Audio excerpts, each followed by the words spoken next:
We got a nice break over the weekend, but here we are again with another atmospheric river. It is. The difference, though, this time is it's not going to sit over us and just spray us for days on end. They're going to march on through, which is going to be very helpful. And it's going to be gradually getting better later in the week because snow levels are going to be coming down. But see moderate to heavy rain as the warm front's pushing through, and it's raising snow levels to 8,000 feet today. We're in first alert mode again today and tomorrow because of heavy rain both days. Gusty winds, even stronger winds tomorrow, rising rivers and additional flooding possible. That landslide risk remains elevated, and we will see this all turning to some heavy mountain snow for the passes by later on Tuesday. So we also have those winds and the soft soil, so probably some tree damage mixed in there as well, and it affects all of western Washington. It doesn't dry out later in the week, but it slows down and things should gradually improve, and we'll take a look at that extended forecast coming up.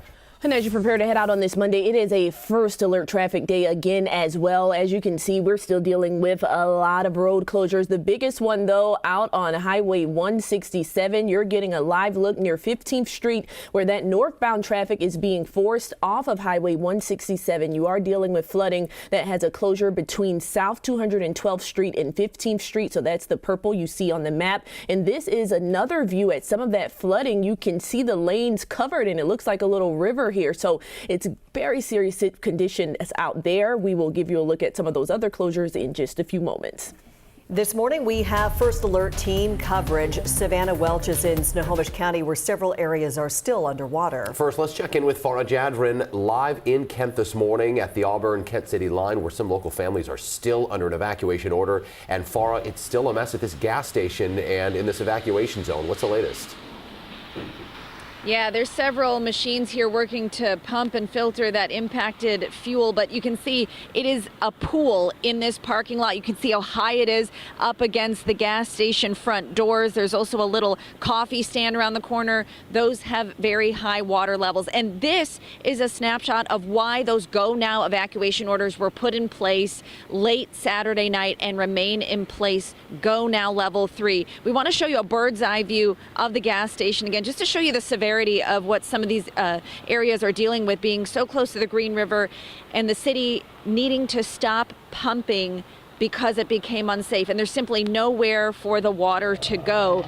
You can see the Coppergate apartments also badly affected, and that is one of the areas where the evacuation includes. That's south of South 277th Street, east of Route 167, west of the Green River, and north of 42nd Street Northeast. If you're in need of shelter, the Auburn Community and Event Center is available, and the Ray of Hope as well. So now you're seeing a little bit more of a ground view of what people are dealing with. So even if you don't see standing water where you are, with this rain already back here, you're going to have more pooling. You're going to have more flooding. We talked to several people who tried to go through the waters and their cars stalled out. So do not do that. It is unsafe for you, and it's going to be damaging to your vehicle. As Shantae said, there's a huge closure on 167, about 6 miles of it shut down. There's a lot of local road closures as well. So make sure you give yourself extra time and that you're patient this morning. Live in Auburn, Farah Jadrin, King 5 News. Thank you so much, Farah. Chelan County officials are ordering everyone in the Snohomish Valley to evacuate immediately. Snohomish was hit by catastrophic landslides Thursday, wiping out power and critical infrastructure. The slides formed in burn scars left over from last year's Pioneer Fire and barreled into the remote village on Lake Chelan. The sheriff says the coming rain could trigger even more slides in the coming days. Just over 100 people live in the community. Some relief in Skagit County where evacuation orders have been lifted in Burlington. Many returned home this weekend, though, to find their homes and yards still flooded. County officials are urging caution with the river expected to rise slightly again in the coming days. And of course, it is still raining. Tonight, Burlington city leaders are hosting a town hall discussion about the flood and the effects that it's caused. That meeting tonight starts at 5 at City Hall. Meanwhile, in Snohomish, flooding remains a concern as the rain is expected to bring the river back to flood levels. Savannah Welch is there this morning where so many roads are still closed. Good morning, Savannah. Good morning, Jake and Mimi. And yeah, the rain itself has been coming down steadily all morning. We're on one road that is closed here in Snohomish. This is Lowell Snow River Road, and you can see why because of this high flood water. Take a look here. You can see some of the water level reflecting off of those lights, how high it is up to that fence here, flooding farmlands and fields here in Snohomish. Obviously, flooding remains a big concern, especially with this next round of rain we're getting even right now. The river level itself dropped a bit overnight, but it's expected to start rising again this morning. Residents are keeping a close eye on the Snohomish River, which reached that new high of 34 feet last week. The Snohomish School District reopened schools today, saying floodwaters have come down enough to safely resume classes. But at the same time, the Snohomish County Sheriff's Office says they're stepping up patrols after reports that some people have used kayaks to access flooded properties. So they're asking any suspicious activity to be reported. Of course, as these conditions possibly worsen this morning or as the rain continues to come down, people might see more crews out there assessing roadways to see if they need to close certain roads because of floodwater levels rising again. With this next round of rain, it's forecast to continue to climb up this morning. So if you're heading out this morning, be sure to give yourself some extra time for possibly some new closures or just detours and closures that you might see on your way out. In Snohomish, I'm Savannah Welch with King 5 News. And the driving range in the valley as well flooded. Saw that over the weekend, so a lot of impacts. Thank you, Savannah. The Snohomish County Sheriff is also investigating reports of looters using kayaks to steal from flooded, evacuated properties. In Snohomish County, some neighbors say they've spotted thieves taking items from trailers and boats on Marsh Road just south of town.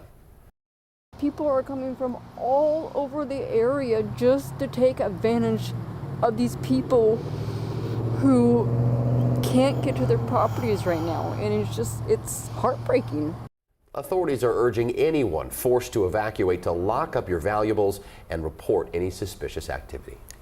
So Rich is keeping an eye on this latest atmospheric river. So what can we expect today, Rich? Well, this morning, some heavy rain out there. We've already experienced it. The first band that kind of moved through in there. The warm front's actually out into the foothills now. The yellows and oranges, but you can see there's another band pushing its way through right now, starting to soak things down. And the cold front's out there just off the coast. That's going to push through as we head towards probably early afternoon. It's not really a clear-cut thing, but we should see the heavier rains maybe let up just a little bit. But it's also going to be accompanied by some very gusty winds, which have additional concerns because the ground is so saturated and the weakening of tree root systems and such out there. So we could see more tree damage out of this than we normally would from a gusty system, and the strongest winds will be during the afternoon hours today. See, getting in closer, that moderate to heavy rainfall still soaking down in a good portion of that I-5 corridor just in time for the morning commute. First alert weather mode today and tomorrow. Heavy rain both days. Two systems are going to go through. We'll get this one through today. Another one will move in tomorrow with more rain and even gustier winds.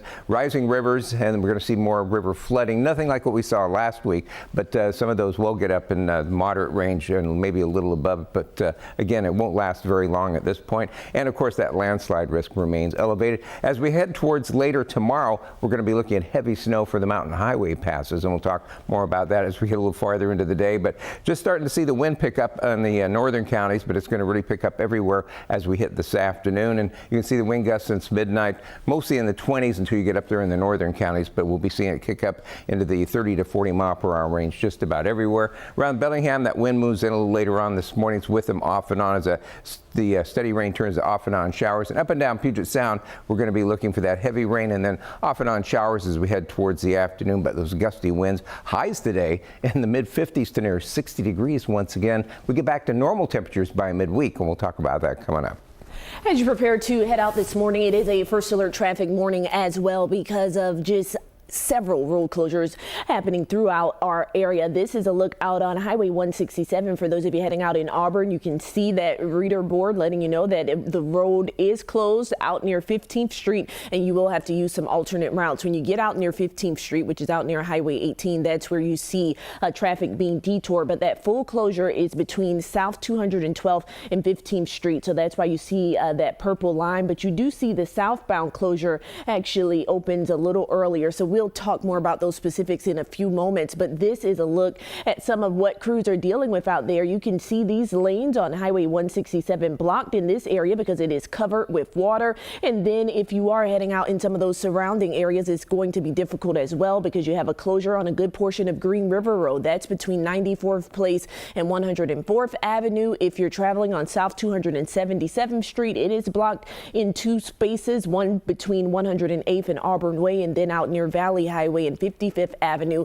So drive times on I-5, as you would imagine, are going to be longer this morning. If you're going from Tacoma to Seattle, it's already an hour because of the extra people, and currently it would take you about 26 minutes to go from Tukwila to Bellevue.